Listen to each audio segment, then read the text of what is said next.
bonjour à toutes et à tous. Donc aujourd'hui on est là pour parler d'un commerce équitable, plus juste, plus rémunérateur pour nos agriculteurs. Donc je vais me présenter en deux mots. Donc je suis Ludovic Brun-Dejon, donc le fondateur d'une démarche qui s'appelle Agriéthique France.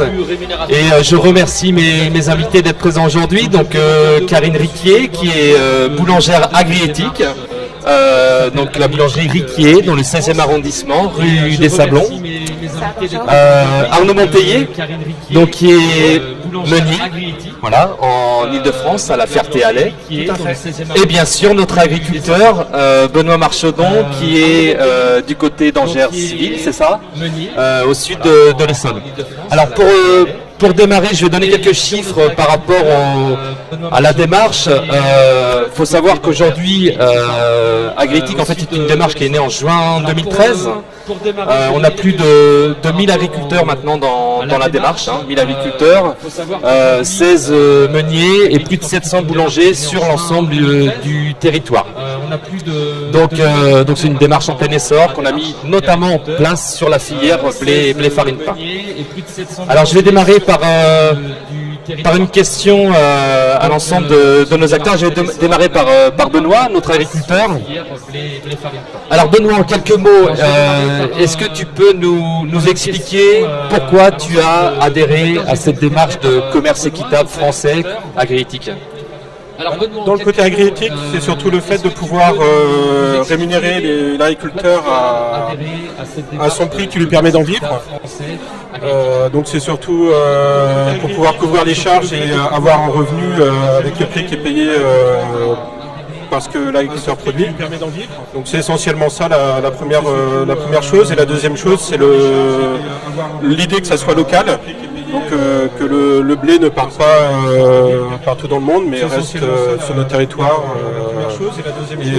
On sait où il va et on peut retrouver le produit final proche de chez soi à la fin. Alors aujourd'hui, Benoît, quel est le différentiel de prix par rapport au marché en agriétique ? Donc aujourd'hui, le blé agriétique est payé à 180 € la tonne. Sachant qu'actuellement on est à peu près autour de 140 € pour la récolte 2017. D'accord. Donc ça fait un delta de 40 € la tonne. Et avec 40 €, on peut estimer que voilà l'agriculteur se rémunère bien et peut vivre de son métier aujourd'hui ? Oui, le prix de 180 € justement avait été établi par rapport pour pouvoir payer les charges et dégager un revenu, tout simplement. Donc c'est comme ça qu'il avait été fixé. Ok, très bien. Alors je vais me tourner vers notre meunier, donc Arnaud. Alors je vais poser la même question. Pourquoi le Moulin Fouché s'est engagé dans cette démarche agriétique ?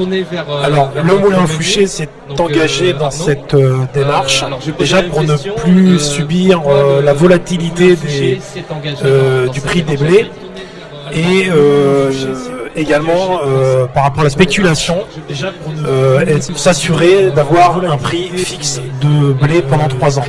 D'accord. Et la deuxième chose importante, c'est le soutien pour nos agriculteurs, pour les aider à avoir un juste revenu de leur travail. D'accord. Donc vous êtes plutôt sur un périmètre, je dirais, en local ?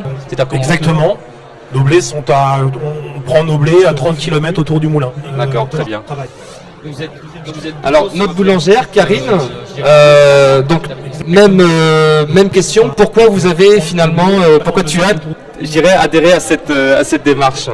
Nous, depuis nos 20 ans de profession dans la boulangerie-pâtisserie en tant qu'artisan, on a toujours été fidèles au Moulin Fouché.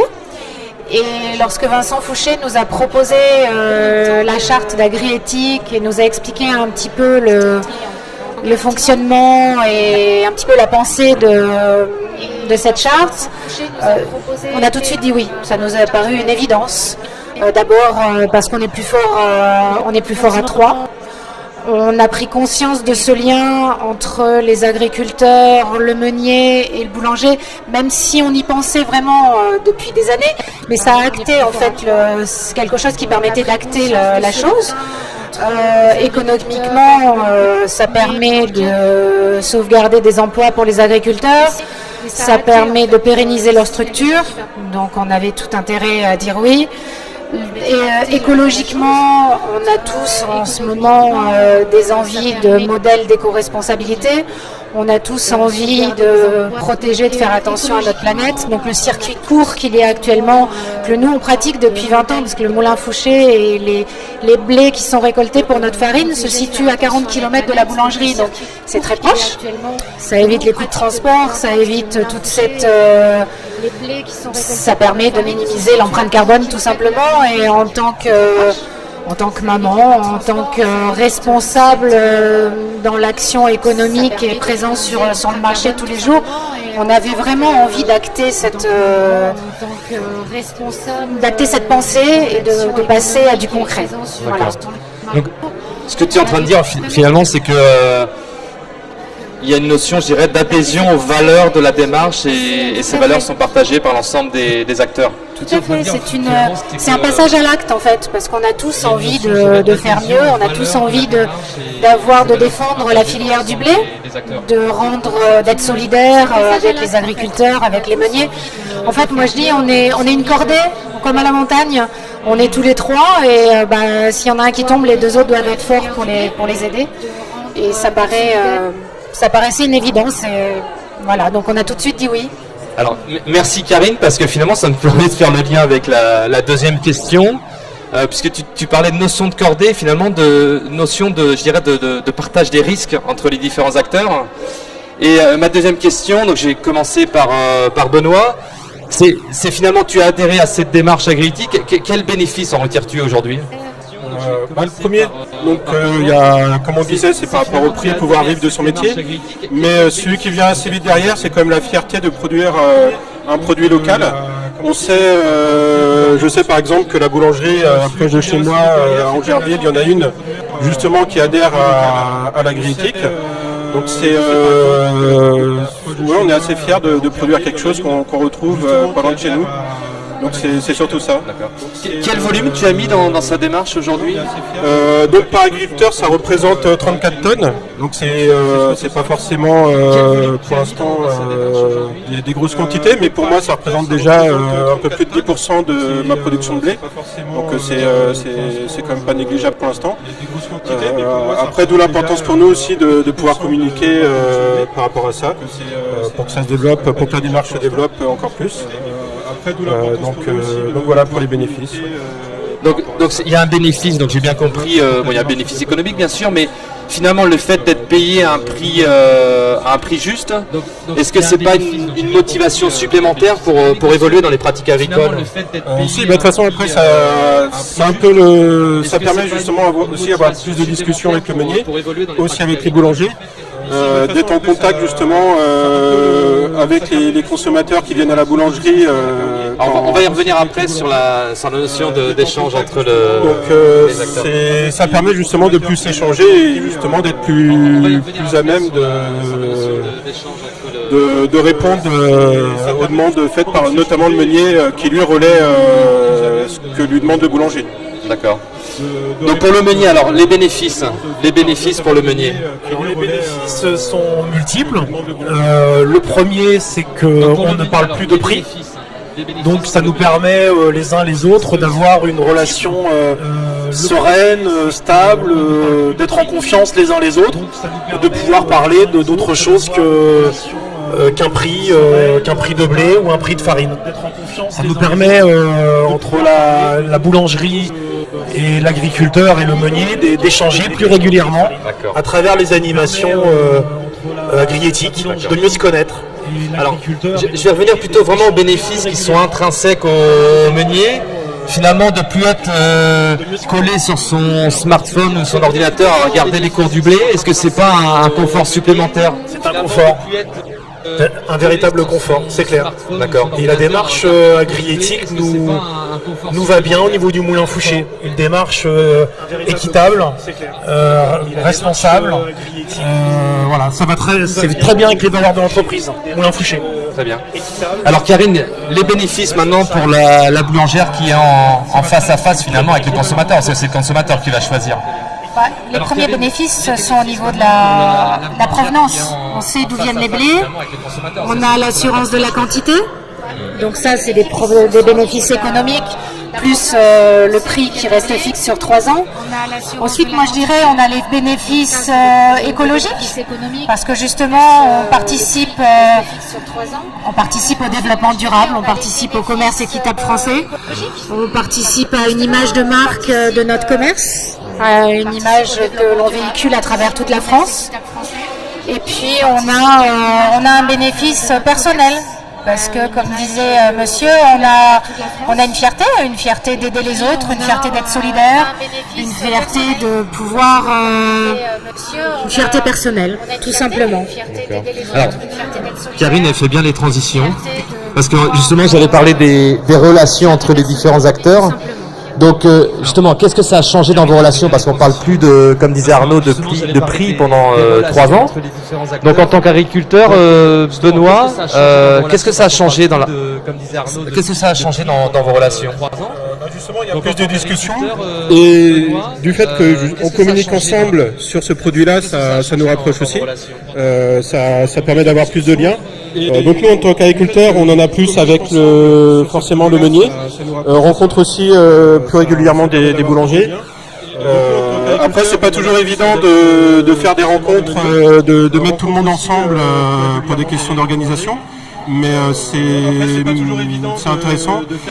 Et la relation, c'est quand même le fait de se dire que le boulanger qui est au bout de la filière participe à ce qu'on puisse gagner un revenu. Donc pour nous, ça donne une bonne image sur l'ensemble de notre filière. Donc tu as un rôle aussi d'ambassadeur finalement, qui est extrêmement important. Oui, ça nous fait aussi comprendre ça, qu'on a un rôle dans la communication de ce qu'on produit, notamment pour parler des produits locaux, produits en local. Et donc ça nous permet justement de pouvoir communiquer en commun et de nous faire prendre conscience de ça, de la communication. D'accord. Alors le moulin qui est vraiment le rôle pivot dans cette démarche, que vous êtes entre le boulanger et l'agriculteur. Qu'est-ce que ça a changé dans vos interactions avec l'amont et l'aval finalement? Cela nous permet d'avoir un discours différent du quotidien. Nous allons au contact de nos clients pour expliquer la démarche, la fierté de la démarche, tout en les incitant à rentrer dans cette démarche donc agri-éthique, car on sait que le consommateur final, le client qui achète une baguette à la boulangerie est très sensible à ces choses-là. Donc ça nous donne énormément de motivation. D'accord. Donc ça, je dirais ça, les relations, elles étaient historiques, je pense, entre les différents participants ou acteurs de cette filière, je dirais région Île-de-France. Mais finalement, est-ce que ça vient pas encore apaiser ces relations, parce qu'on parle, le prix n'est plus un sujet, quoi. Ça nous permet effectivement d'avoir des relations plus apaisées, de pouvoir parler de qualité de farine, qualité de blé. Des choses que nous n'avions pas l'habitude avant de faire. Ça change quand même notre manière de travailler et notre manière de communiquer. Voilà, on est très fiers d'être dans cette démarche agri-éthique. Alors Karine, maintenant, on arrive vers vous, vers toi en tant que boulangère, donc le rapport avec le consommateur, quel bénéfice on peut en tirer, parce que finalement tu es vraiment la dernière étape avant le consommateur. Non, alors, moi effectivement, du point de vue changement, on n'a pas eu de gros changements de relation entre les agriculteurs et les moulins. C'est juste une prise de conscience. Voilà. Une prise de conscience qui est actée, une prise de conscience encore plus importante que celle d'avant. Après, le changement, c'est plus fait pour nous avec les clients, avec les consommateurs, à qui l'on communique le fait de devenir éco-citoyen et de privilégier les boulangeries qui participent à la charte agri-éthique pour continuer à avancer en étant éco-responsables. Et les clients adhèrent vraiment à 100% à la démarche. Agri-éthique fournit également des emballages très ludiques, très colorés, qui les amènent à nous poser des questions. Donc ça permet une communication, ça permet une meilleure transparence. Et je pense que les consommateurs actuellement sont dans cette optique de recherche de transparence. On veut tous savoir ce qu'on mange, ce qu'on a dans l'assiette, d'où ça vient et comment c'est fabriqué. Et donc ça aide la filière et ça rassure les clients. Voilà. Alors je sais pas si au niveau timing on est bon là, parce que j'ai pas de retour. Alors, moi, j'aimerais... Ouais, j'entends pas. Le timing, on est bon là parce que j'ai pas de. Alors, retour. si on vient sur les, excusez-moi, sur les échanges entre les acteurs. Alors, finalement, le meunier il a un rôle pivot. Alors, excuse-moi Arnaud, je reviens vers toi, mais c'est quoi votre objectif de développement? Vous avez combien de boulangeries aujourd'hui en agriéthique? Aujourd'hui, au sein de Moulin Fouché, nous avons 80 clients qui sont rentrés dans la démarche agriétique. Et aujourd'hui, sans avoir d'objectif très quantifié, nous faisons le maximum pour expliquer la démarche donc à nos clients et pour continuer ce développement de commerce équitable, intelligent. D'accord. Donc l'objectif c'est quoi? C'est d'avoir 50% de votre volume dans la démarche. C'est quoi en fait? Un maximum de boulangers qui rentrent dans la démarche. Alors, qu'est-ce qu'on peut faire justement pour faire adhérer d'autres boulangers qui rentrent dans la démarche? À la rigueur, je pose la question aussi à Karine parce que la démarche est toute simple en fait. C'est vrai que les boulangers, les agriculteurs, ils ont tous des emplois du temps surchargés. Ils travaillent la nuit, ils travaillent le jour, ils travaillent les week-ends. Donc on n'a pas le temps de se rajouter des charges matérielles de travail. La charte agriétique, c'est tout simple. Vous avez juste à avoir une valeur morale, à signer la charte et après à proposer les packaging ou les étuis ou même des petites pancartes qui proposent par exemple la carte de France avec visuellement les champs de blé, la boulangerie, la distance entre les deux. Donc c'est des choses visuelles qui parlent aux gens et qui peuvent permettre d'expliquer aux boulangers et aux boulangères que c'est pas une surcharge de travail, que c'est simple à mettre en place et que ça apporte beaucoup. Donc faire plaisir, aider, ça fait du bien d'abord. Tout simplement. D'accord. Alors après au niveau de l'agriculteur, si on revient un petit peu sur tous ces échanges que vous avez entre vous, toi Benoît, tu as participé à des animations, comment ça s'est passé en fait? Oui, pour moi c'était le début, mais c'est ça qui est intéressant, l'échange avec les différents acteurs de la filière et surtout avec les consommateurs, expliquer, on va dire déjà les bases aux personnes qui connaissent pas forcément toute la filière. C'est assez enrichissant justement de pouvoir communiquer avec les consommateurs. D'accord. Alors Benoît, pour revenir un peu sur l'amont, tu fais partie d'une coopérative donc Île-de-France Sud. Île-de-France Sud. Combien d'agriculteurs qui sont dans la démarche agriétique aujourd'hui? Donc aujourd'hui il y a à peu près 90 agriculteurs qui font partie de la démarche agriétique. Donc qui sont en contrat avec la coopérative et le Moulin Fouché. Donc pour tout le monde le même tonnage. Et du coup on se mobilise entre nous justement pour dégager du temps et pouvoir communiquer. C'est vraiment intéressant. Ça veut dire qu'aujourd'hui il y a 90 agriculteurs dans la coopérative. Alors comment c'est vécu par ces agriculteurs? Parce que toi tu es vraiment l'ambassadeur. Comment c'est Après j'ai aussi un rôle dans la coopérative puisque je suis administrateur. Et vis-à-vis de la COP, c'est intéressant parce qu'elle est là justement pour les agriculteurs. Et dans cette démarche-là, ça permet d'être actif, de proposer des solutions à l'agriculteur. Et notamment, comme on est une coopérative assez centrée géographiquement sur, comme son nom l'indique, sur le sud de l'Île-de-France, sur l'Essonne notamment. Donc on communique sur le fait que nos produits sont essentiellement utilisés en local, notamment pour les meuniers en Île-de-France. On communique sur le fait donc l'agriculteur, comme je vous ai expliqué tout à l'heure, l'agriculteur il est assez content de pouvoir produire quelque chose où il sait où il va pouvoir le retrouver pas loin de chez lui. Alors après au niveau du meunier, donc on parlait des 80 boulangers, ça a plus de 80 boulangers en Île-de-France. Aujourd'hui, qu'est-ce qu'on pourrait finalement faire de plus pour essaimer cette démarche sur le territoire vers d'autres partenaires moulins qui sont pas engagés aujourd'hui? Parce que finalement, on défend la juste rémunération de l'agriculteur. Qu'est-ce qu'on peut faire de mieux, Arnaud? Alors, je sais pas si c'est une question difficile, mais qu'est-ce qu'on pourrait faire de mieux? Parce que finalement, on défend. Augmenter, pour nous, c'est augmenter le nombre de boulangers qui adhéreraient à cette démarche. Alors peut-être se réunir, je sais pas, peut-être chez un agriculteur dans un champ de blé, au moulin. multiplier les rencontres et à la boulangerie, dans le cadre des animations, ça va nous permettre de mieux se connaître et de mieux comprendre les attentes des uns et des autres. Vous avez des projets d'ailleurs d'événements où on rassemble tous les boulangers, les agriculteurs, le moulin et faire un bilan de cette démarche-là ou... Vous avez des projets d'ailleurs à chaque fois qu'une boulangerie maintenant rentre dans la démarche agritique, donc il y a les différents représentants de la filière qui viennent pour une journée pour justement communiquer auprès des consommateurs. Donc c'est ce qui se fait déjà actuellement. Après l'idée, il y avait eu déjà l'an dernier une visite des différents agriculteurs chez le meunier pour voir justement comment il travaille, les contraintes qu'il a. Donc c'est ça justement quand on disait les échanges qu'on a en plus maintenant. Il y avait aussi dans l'idée de regrouper tout le monde, mais comme je vous disais, au niveau des boulangers, c'est pas évident l'emploi du temps parce que ils sont ouverts le week-end. Et après, même s'ils ont des fois une journée dans la semaine, c'est jamais la même journée pour tous les boulangers. Donc c'est pas évident de regrouper tout le monde, même si on travaille sur cette idée-là. Après, c'est sûr que faire des journées où le consommateur pourrait venir dans les champs ou chez le meunier, ça serait intéressant.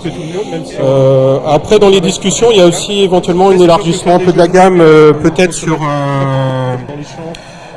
une filière bio au niveau de l'agriétique avec la coopérative, puisqu'on a aussi dans la coopérative des agriculteurs qui produisent en agriculture bio.